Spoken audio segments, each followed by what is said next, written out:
Ao contrário do que o governo Bolsonaro vinha prorrogando, ficou longe de ser um sucesso o leilão de áreas do pré-sal realizado ontem. O comentarista João Caires analisa as causas do fracasso. Havia uma expectativa muito grande do governo de vender boa parte do nosso petróleo. Felizmente, isso não aconteceu. Para alguns pode ser um fiasco do governo, para outros, ainda bem, porque foi a Petrobras que comprou, vai ficar na mão do Brasil ou de posse de brasileiros. Mas vamos analisar com mais frieza. Na verdade, não é bem isso. A Petrobras também tem vários acionistas que não sabemos quem são, se são brasileiros, são estrangeiros.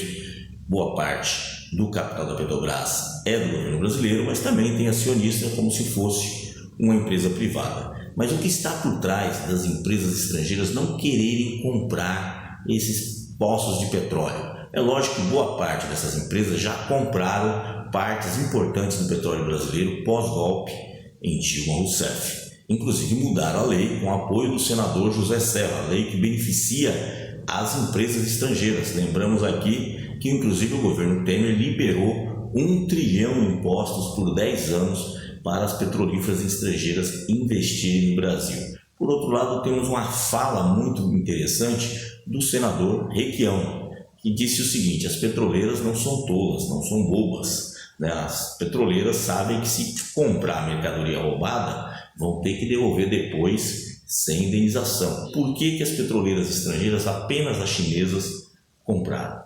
Tem toda essa movimentação geopolítica, insegurança, o Brexit na Inglaterra, que ainda não se resolveu, e também uma mudança de ventos na América do Sul.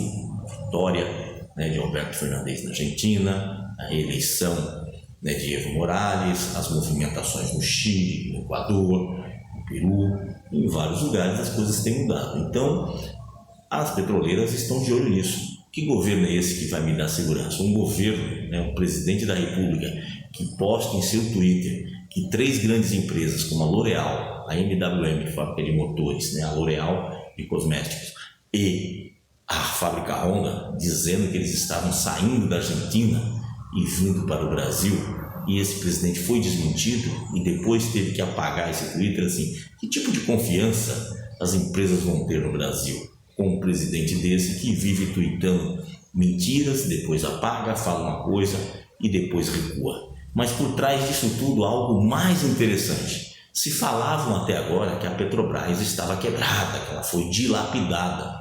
E quem comprou 90% dos postos de petróleo,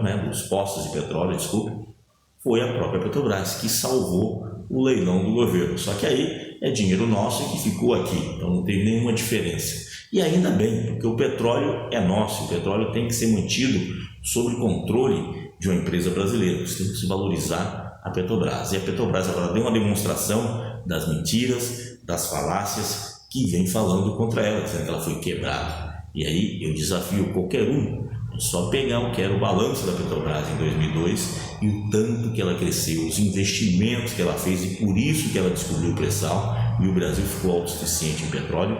E infelizmente temos um governo que acabou de vender, por exemplo, a empresa de gás da Petrobras, passou para o grupo Ultra Gás, Itaú, e vamos sentir isso em breve, frente à população de baixa renda, porque se tinha uma empresa de gás da Petrobras, era justamente para manter o equilíbrio de preço, ou seja, não deixar solto nas mãos só de empresas privadas.